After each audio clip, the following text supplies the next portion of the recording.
Well, there's gonna be people. Think about when you say tell your grandkids, there's gonna be people that's gonna have to explain to their grandkids why they didn't buy Bitcoin. Right. And that's gonna be some, hey, well, it was a psyop and it was, manipulation, and it's gonna be real hard to explain because when you look back, it's just gonna be so obvious. But I guess we gotta feel more pain. But yeah, Isaiah, and let me address that real quick oh yeah, because I said that on I did a show on Fox Business, a year ago or so, and one of the main things I said was you're gonna have to look your grandkids in the face and say that I didn't take part in the greatest revolution of all time, and you're gonna have to explain that because one thing I was mad about when I got a little older, I remember vividly being angry at my parents saying, "Why didn't you all do anything during the internet age in the '90s when I was a kid?" You didn't see Google coming. You didn't see Apple. You didn't see any use case for the internet.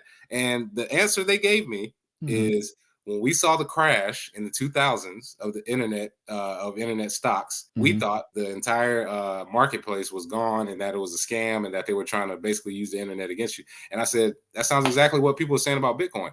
Wow. Imagine looking back at the bubble of 2017 when we went to 20,000 and 20 years from now, Bitcoin is 10 million.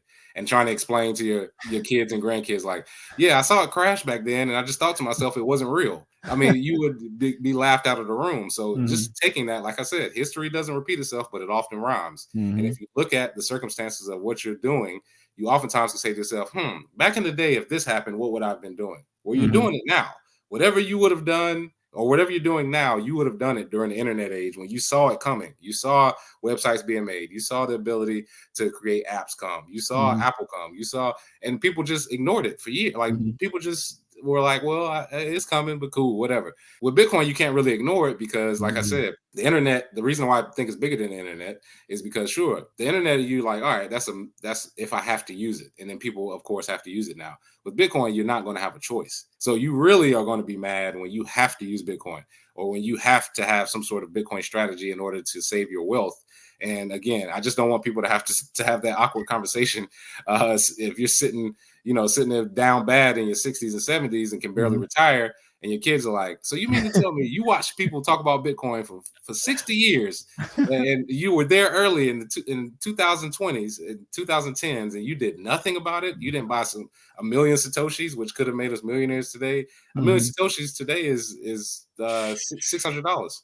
You know what I mean? Like that's and imagine having that conversation with your grandkid, like, yeah, I didn't have $600 back in the day to buy a million Satoshis, and that could have been the leverage we needed for you to go to college. Like, I don't want to have that discussion. No, anybody else does either. And guilting people with their kids is actually a great way to get people into Bitcoin.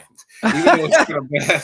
When you start up, I have a daughter, she's 3 years old, and I have, my brothers, they have kids. One of the funniest things we always say is that that's one way to get us. If you can say, hey, you're doing this and it's affecting your child, people start listening like, you may be, I can deal with me not being good, but I can't I can't look them in the face and say I didn't do anything about it.